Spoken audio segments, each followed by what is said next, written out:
Vamos orar, irmãos? Ó querido Deus, Senhor maravilhoso, Pai, estamos aqui gratos, Senhor, por mais um dia que temos permitido de vida, Deus. E tudo, Senhor, que tem feito, Pai, tem nos dado, Pai, grandes frutos, ó Pai. Queremos te agradecer, Senhor, por esse culto que se inicia, ó Deus. Que o Senhor possa capacitar, Pai, a vida do nosso pastor, para que ele venha trazer a mensagem ao teu coração, ó Pai. Senhor, peço a Ti, Senhor, que nos abençoe, que nos proteja, que nos dê sabedoria e entendimento, Pai, para conseguirmos, Pai, passar pelas nossas lutas, pelas adversidades que muitas das vezes, Senhor, temos que enfrentar, ó Deus. Estamos agradecidos a Ti, Senhor, por mais essa noite, ó Deus, e pedimos a Ti, Senhor, para que a Sua glória seja manifestada nesse lugar, ó Deus. Pedimos a Ti, Senhor, para que possa, Pai, nos dar sabedoria e entendimento, Pai, para cada dia mais e mais estar servindo a Ti, estar levando o Seu nome, Pai, em alto padrão, ó Deus. Te agradecemos por tudo que tem feito, Pai, e é no nome de Jesus que oramos agradecido a Ti. Amém, Jesus.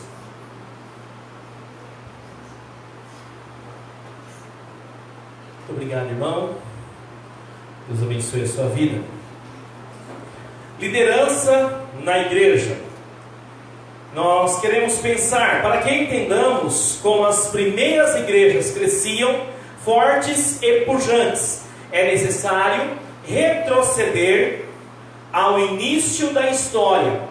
Descobriremos então o que ocorreu, o que fez e faz diferença no desenvolvimento de uma igreja local. É a atitude dos líderes atuantes. Então, o que faz a diferença é a atitude de líderes atuantes. Nós vamos ver sobre a mordomia, ou seja, aquele que cuida. Em 1 Tessalonicenses capítulo 2, de 1 a 4, está escrito assim na Bíblia Sagrada: irmãos, vocês mesmos sabem que a visita que lhes fizemos não foi inútil. Apesar de termos sido maltratados e insultados em Filipos, como vocês sabem, com a ajuda de nosso Deus, tivemos coragem de anunciar-lhes o Evangelho de Deus em meio a muita luta, pois nossa exortação não tem origem no erro, nem em motivos impuros, nem temos intenção de enganá-los. Pelo contrário, como homens aprovados por Deus, a ponto de nós ter sido confiado por Ele o Evangelho, não falamos para agradar as pessoas, mas a Deus que prova os nossos corações. Gostaria de falar o finalzinho: não falamos para agradar as pessoas, mas a Deus que prova os nossos corações. Irmãos, nós como pessoas que exercemos uma liderança, todos nós lideramos alguma coisa, todos nós temos que liderar alguma coisa. Primeiramente, nós devemos liderar as nossas vidas, nós devemos liderar as nossas casas, nós devemos liderar pessoas, que pessoas olham para nós e podem aprender, podem ter a sensação, a intenção, a vontade de ver em nós uma pessoa a quem pode receber uma liderança. Então, quando nós fazemos isso, nós devemos fazer no poder do Evangelho. E olha o que diz o finalzinho o apóstolo Paulo: não falamos para agradar as pessoas. Não falamos para agradar as pessoas, mas a Deus. É fácil levar o Evangelho em que agrada as pessoas. É só não falar do pecado. É só não falar do pecado. Não falar do pecado vai estar sim de pessoas querendo ouvir a mensagem, querendo ouvir a liderança. Mas Paulo fala no início da igreja de Tessalônica que eles estavam ali não para agradar as pessoas, mas a Deus. Por que eles queriam agradar a Deus? Porque Deus prova os corações. Nós vamos ver algumas coisas sobre a mordomia. Número 1, Paulo, ele era honesto, aberto e sincero. 3 qualidades que devemos cultivar: ser abertos para quê? Para aprendizado, para novas amizades, para o relacionamento, para a convivência. Sermos abertos, não devemos ser fechados, não devemos ser pessoas que espelhem o outro, nós devemos ser pessoas pessoas abertas, mas ser aberto com honestidade, como tem faltado a honestidade em nossos dias. E Deus nos convoca, Deus convoca a igreja a ser realmente a coluna da honestidade. Deus convoca cada um de nós a sermos honestos e sinceros. A palavra sincero, ela vem do grego, e há uma história da palavra sinceridade. Os escultores, quando eles iam vender as suas esculturas, e às vezes ela estava com um defeitozinho, ou ela tinha quebrado, ela tinha um rachado, então o que eles faziam? Eles passavam uma cera, e aí a pessoa levava essa escultura daquele escultor, e em casa chegava e via que ali ele fica sendo enganado. Então os bons escultores, aqueles que queriam ter um bom trabalho, ter um bom reconhecimento, eles falavam que as esculturas deles eram sem cera, ou seja, sinceras. Deus quer que nós sejamos sem cera, sem maquiagem, sem questões que estão uma casca por fora, um verniz por fora e por dentro uma podridão. Então, 3 características da mordomia em apóstolo Paulo: honestidade, ser aberto e sincero. Ele também desejava ardentemente agradar a Deus. Quem é Deus? Aquele que o arregimentou, aquele que buscou, aquele que o buscou, que o tirou daquela podridão, daquela vida de pecados. Então, Paulo queria agradar a Deus. Irmãos, nós como igreja do Senhor, nós precisamos buscar agradar a Deus. Nós precisamos agradar a Deus e não aos homens. Nós vamos ver uma outra característica do 5 a 8 de uma liderança, tirando as peculiaridades de uma mãe. Todos nós temos uma mãe. E aqui em 1 Tessalonicenses capítulo 2, de 5 a 8, diz o seguinte: vocês bem sabem a nossa linguagem, nunca foi de bajulação. Paulo ele é firme. Olha só, vocês sabem bem a nossa linguagem, nunca foi de bajulação, nem de pretexto para ganância. Deus é testemunha. Quando Paulo fala isso, meus irmãos, nos ensina que hoje muitas pessoas têm uma amizade com o outro baseada na bajulação, baseada nos interesses. Então bajula para ter interesse. É tão interessante que como uma pessoa tem uma certa posição social, uma certa posição financeira, uma certa posição de poder, ele está em volta de muitos bajuladores. Não é? Nós vemos que, quantas pessoas que estão em volta querendo alguma coisa. Nós tivemos agora eleição para presidente, eleição para o Senado, eleição para deputado federal, eleição para deputado estadual, eleição para governador. Nós vemos muito nítido na mídia que, conforme o tempo vai passando, as pesquisas verdadeiras ou não vem ao caso aqui, aqueles que estão com uma certa possibilidade de ganhar, como que aumenta a quantidade de gente em volta dele? Vocês prestaram atenção nisso? Não é? Os bajuladores. E quando ganha, então, nossa, quanto amigo tem? Mas é interessante, tenta pesquisar como estão aqueles que perderam as eleições. Poucas pessoas estão em volta deles, às vezes só o familiar. Por quê? É isso que Paulo fala: olha, eu não falo com vocês com uma linguagem de bajulação, eu falo por pretexto de ganância. Deus é testemunha. Por que ele fala isso? Porque as pessoas têm essa tendência de falar com outro com a bajulação. E ele fala: nem buscamos reconhecimento humano, quer de vocês ou quer de outros. Embora, como apóstolo de Cristo, pudéssemos ter sido um peso, tornamos-nos bondosos entre vocês, como uma mãe que cuida dos próprios filhos. Sentindo assim tanta afeição por vocês, decidimos dar-lhes não somente o Evangelho de Deus, mas também a nossa própria vida, porque vocês se tornaram muito amados por Deus. Tem uma frase, né, que fala amor só de mãe. Muitas vezes até pessoas do crime que utilizam essa frase.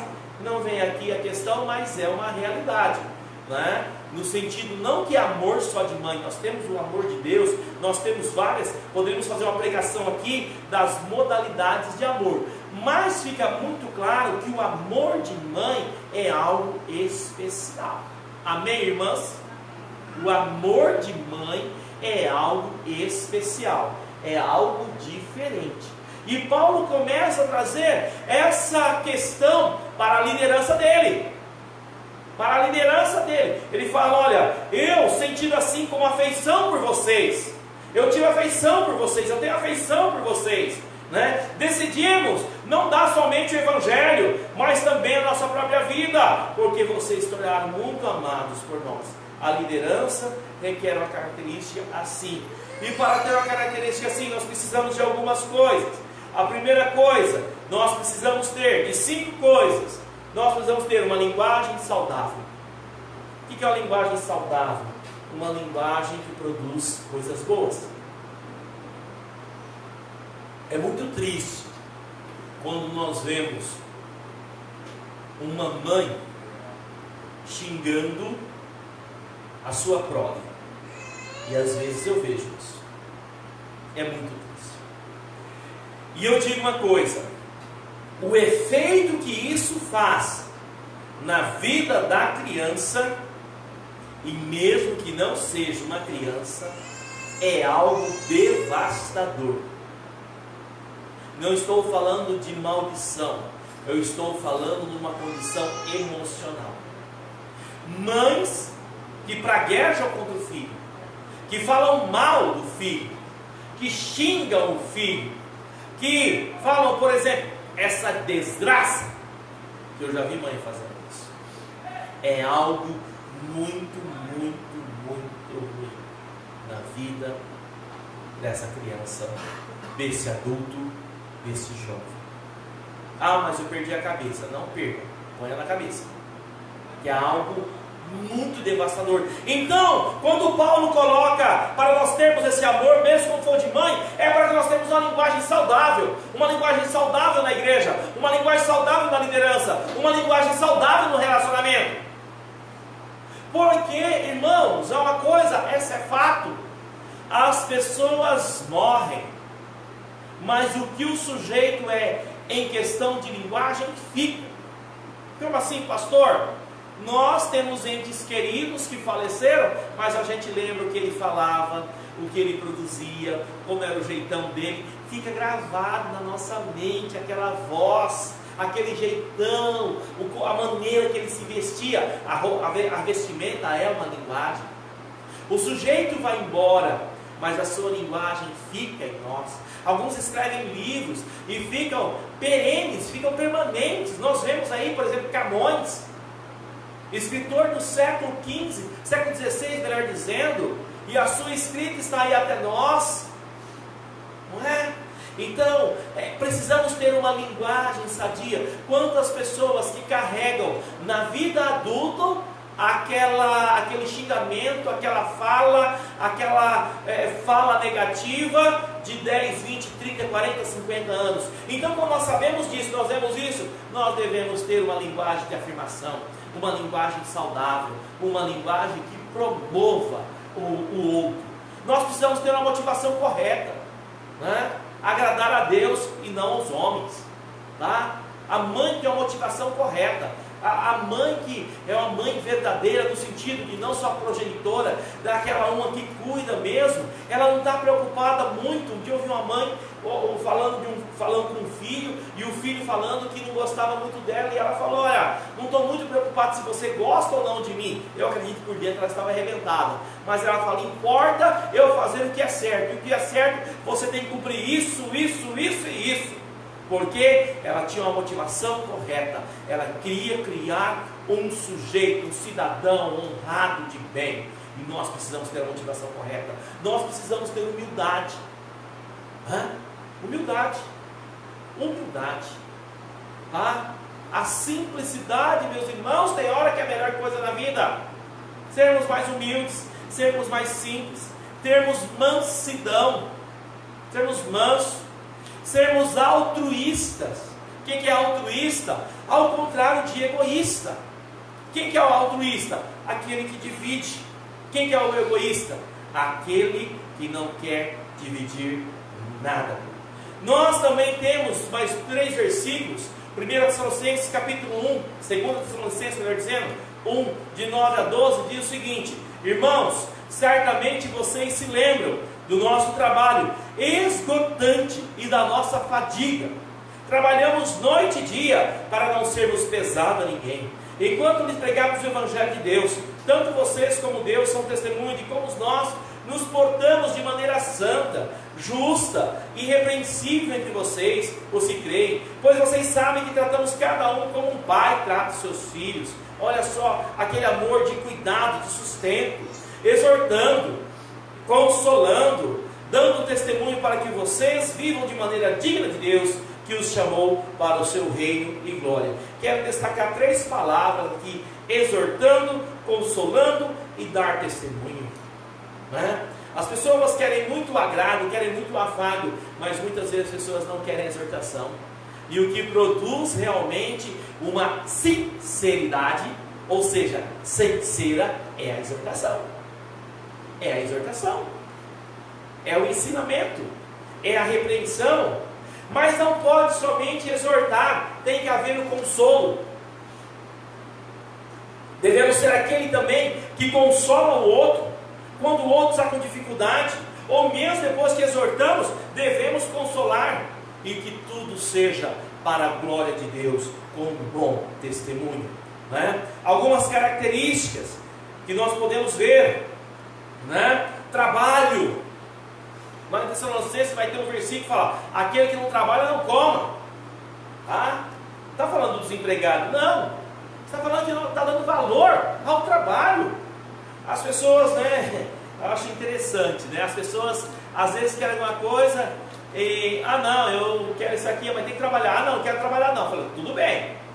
Você pode até não trabalhar, mas alguém trabalhou para ter isso. Não tem como. Né? Temos aqui esse ambiente, paredes, teto, energia. Alguém trabalhou para ter isso aqui. Esse microfone está aqui. Alguém trabalhou. Então o trabalho é importante. Nós temos visto uma cultura de desmerecimento do trabalho, né? Um estilo de vida equilibrado. Equilíbrio, meus irmãos. Nós temos visto uma sociedade que oscila muito, que as coisas mudam muito, e os jovens e os adultos também estão ficando desequilibrados.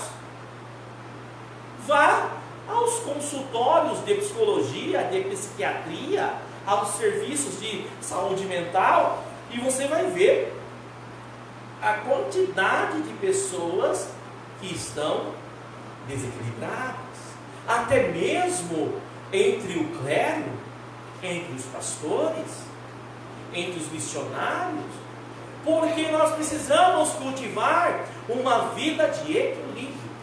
Vou dizer uma coisa: sempre vai ter alguém que tem mais que a gente, alguém que tem mais dinheiro, alguém que tem mais influência, alguém que tem mais inteligência, até alguém que é mais feio. Sempre vai ter, tá? Sempre vai ter. Então procura uma vida equilibrada, equilíbrio, né? O Paulo também, ele fazia o discipulado. O que é discipular, meus irmãos? É ensinar.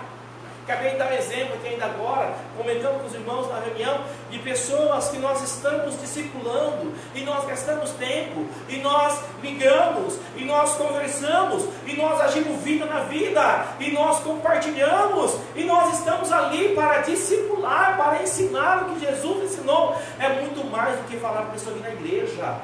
É discipular, é estar junto, é se preocupar. Você está bem? Fulano, você faltou no trabalho, porque você passou mal, teve alguma coisa? É estar junto, não apenas, fulano, não sei o que lá, mas uma preocupação, um verdadeiro vínculo iludir, não. É isso que o texto nos coloca. E também cuidou responsavelmente do bem-estar espiritual de seus filhos na fé. Paulo fez isso. E nós podemos concluir: o fato é que Paulo combinou os dois papéis, como de mãe, demonstrando a docilidade, a afeição e a abnegação, e como pai, encorajando, confortando e exortando, para ser um mordomo, aquele que cuida, a quem nos foi confiado o Evangelho.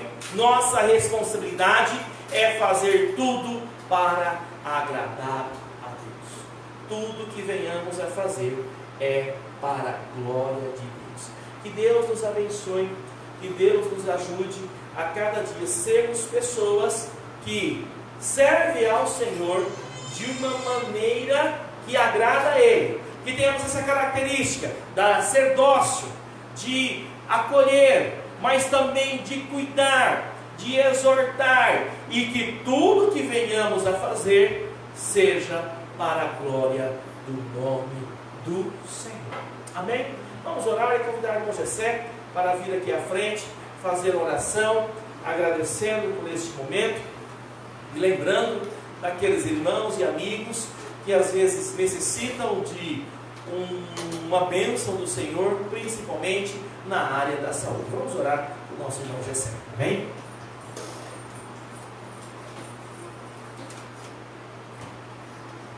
Vamos orar, irmãos. Senhor Deus, obrigado, meu Pai, porque passamos alguns momentos diante da Tua presença, Senhor Deus, reunido com esse grupo de irmãos aqui, Senhor Deus, louvando e glorificando o Teu santo e maravilhoso nome, Senhor Deus. Possamos, ó Pai, sairmos daqui com esta palavra, Deus, gravada nos nossos corações. Amém, Jesus. Aonde estivermos, ó Pai, possamos estar meditando na Tua palavra que foi lida e explicada aqui nessa noite, Senhor Deus. Dá-nos, ó Pai, a cada dia mais entendimento para compreender, ó Pai, e aprender da Tua palavra. Que o Senhor possa continuar nos abençoando no decorrer desta semana, Senhor Deus. Tudo o que fizermos em nossas vidas seja para a honra e glória do Teu santo e maravilhoso nome. Muito obrigado por tudo, no nome de Jesus, que eu agradeço a Ti, Senhor. Amém.